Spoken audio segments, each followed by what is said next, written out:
tùy ngô lama tùy ở đây lên đàn khi cái thế hiện nên ấy số một lan thôi hiện cột thu bằng in anh thế nào số một lan hồi rồi số cột khẩn luôn à hay là hiện cột khẩn này bốc à trên tùy ngô phát chuông ở đồng diệm na thì hết bị cột tăng hiện ở đồng diệm mà thì hiện cả hai ta cái liam anh nha thì hiện nên liam mà thình luang nền thì hiện nên ô ta khót sagin record pui angin in rem cut mấy này thì hiện nên nol thính tùm thính bù thính tùm thật tặc tặc mấy anh check không rồi mấy cô thì khoa đến có thật dễ là cô ta anh tùy ngô có gió nạ khan lần sụp thật ta này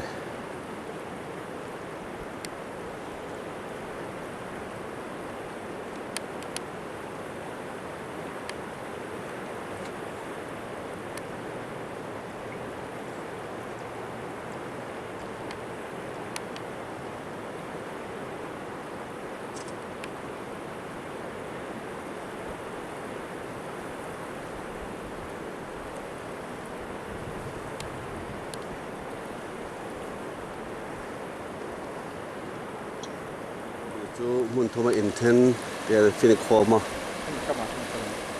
số thì là mà từ lâu rồi lấy là mà hàng luôn sản phẩm mới này anh Việt Nam ấy khi lâu anh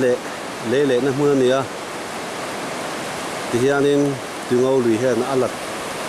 để nó sẽ em mày bố tới bọn phun to thì hiện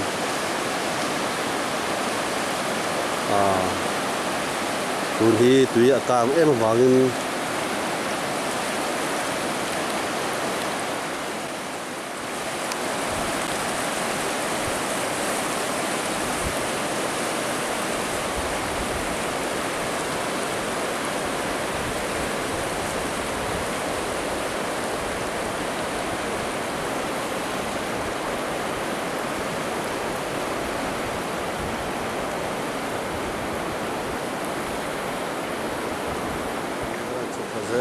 thì hiện khu ta rất xuân hoàn thành các anh xem thật đó khu ta rất dễ này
到这了，看。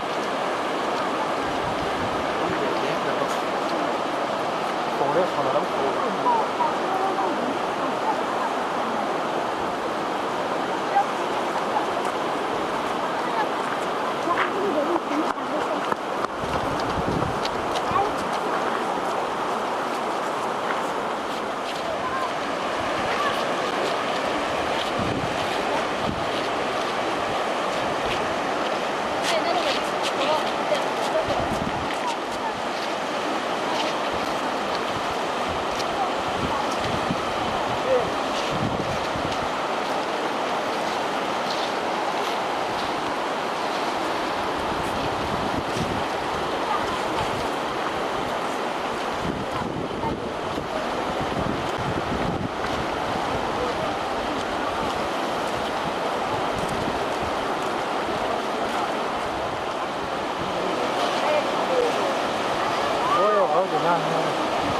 Canh là thì canh là tiếng yêu khoai mó văn thì sao vậy chỉ là dây thinh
Tôi ôm ngay thế tôi ôm tu ra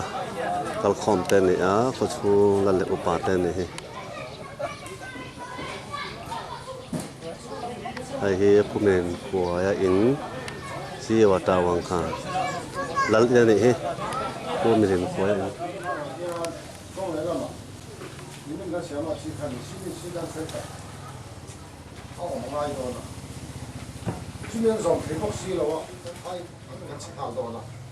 就打分得去，明上十几多米，上十个多米，还挺呀，发很啦，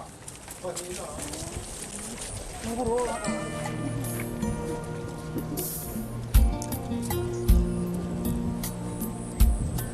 hay hi thằng có tuổi liền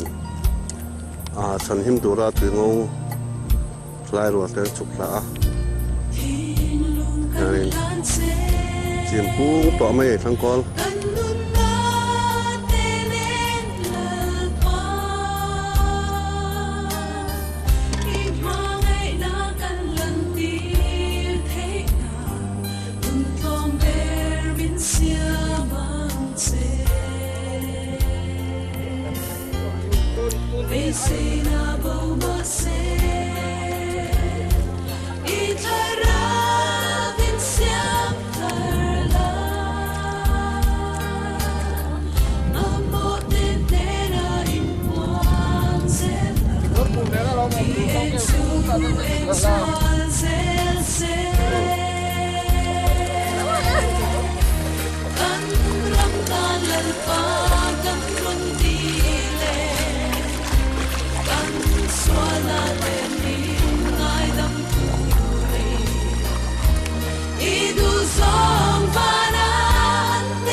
hey bữa tham muốn làm mấy bộ cái xe lắm nát thật này à từ lâu bự tụ lên lên con thể lên lên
chẳng có số thằng con là mặt thằng lụt sọ na này à,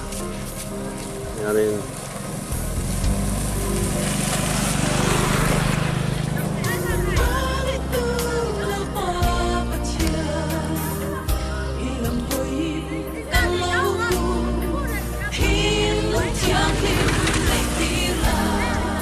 thằng con lang xoang phụ tuổi liền, tuổi bé,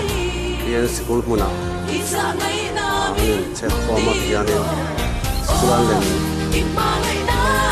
kerja sedang lama deh bingung persoalan dan sana ini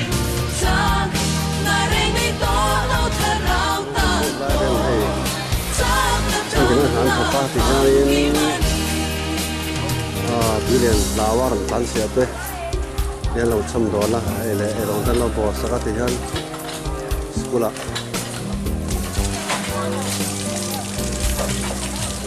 communication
လေးလိုကြည့်မကြအတူလုံးနေတုံနေမြတ်ရအောင်ကျွန်တော်တို့စီစဉ်ပြထားပါတယ်